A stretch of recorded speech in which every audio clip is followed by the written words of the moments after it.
Hi Dylan, thanks so much for joining us on this mini podcast on the spring update. I wondered if you'd be able to introduce yourself to our audience, please. Yes, of course, Caris. My name is Dylan Martinez. I'm the Senior Product Manager for Payroll here at Moorepay. Thanks so much. So firstly, I just wondered from your point of view, what were the main updates on the spring update?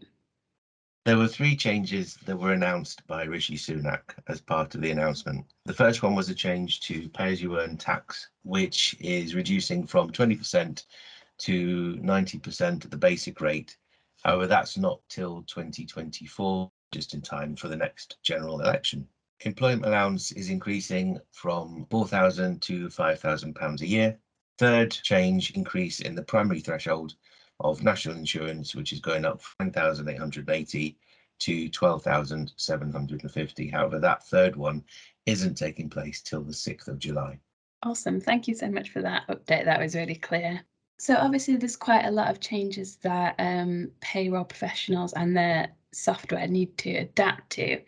How is it that Moorepay software can keep up with these kind of changes? We follow an agile development methodology, which means that we can quickly respond to any changes coming from legislation or anywhere else that we need to do. So that will enable us and has enabled us to respond to those specific changes announced in the spring budget, where, for example, we have introduced already the ability to have a sequential change of primary threshold from 9,880 to 12,750 from the 6th of July. That was relatively easy for us to do. There is a slight complication with that story, which is that a few days later, it was also announced that Directors' National Insurance is changing from 9,880, but this time to 11,908 for the year as a primary threshold, and that is taking place from the beginning of April, so from this week. And what that means is that not only are we going to have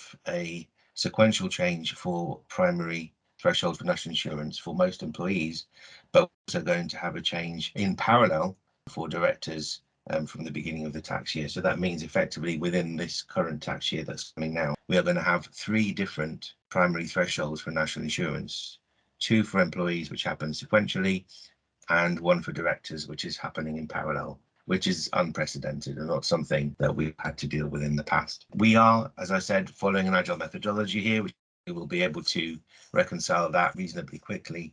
However, I would like to point out that if the government had actually just announced that 12,750 from the beginning of the tax year, it would have been significantly easier to implement for everybody concerned. Yeah, so this is what a lot of payrollers I've seen on LinkedIn and things have been saying, is that it's kind of overcomplicating the issue by delaying when the thresholds are implemented. Really, that's making it more difficult rather than easier. Exactly, yes. If it had been one change, that would have been to deal with for everybody. As it is, we now have two changes happening in parallel. We have got an advantage in the way that we develop our software, but nevertheless, the government have implemented that at the beginning of the tax year and made everyone's life a lot more simple. Yeah, thanks for going through that with us. Do these changes benefit employees? The change in income tax that's coming up in 2 years' time will definitely help people when that happens. The change in employment allowance will benefit employees indirectly, in that it's the employers that are effectively paying less national insurance because they have a greater allowance. So that will mean that they could possibly pass that on to their employees in some way. The change in primary threshold will help people in employment in that they are going to be paying slightly less NI than they would otherwise have done. However, it doesn't actually mitigate the increase in national insurance that had previously been announced for this tax year, covering the health and social care levy. So overall, everyone is going to be less well off, particularly those people who are not employed on benefits and things. Great, thank you so much for that update.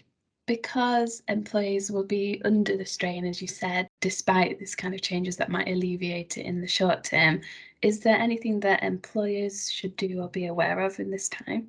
In the same way that employers have been supporting employees in the last couple of years, that also needs to continue at the moment due to the increase in inflation and also the energy crisis that we're all facing at the moment. We all know that energy prices are sky high already, and they're likely to continue increasing there's a significant change likely to happen in autumn, for example. If employers can continue supporting employees, for example, with any sort of mental health initiatives, but also help financially in terms of giving them support and perhaps education of how they can best manage their finances, and maybe give them more options about how they can perhaps have access to some elements of their pay, for example. Those are the sorts of the things that might be able to help people and get them through the hard times that we know are coming. Yeah, those are some really good suggestions there of just how to make this burden a little bit easier for their employees. So that covers everything. Thank you so much, Dylan, for your time. I think that was a really clear update on what this update is and how it affects employers and employees as well. So thank you so much. Thank you.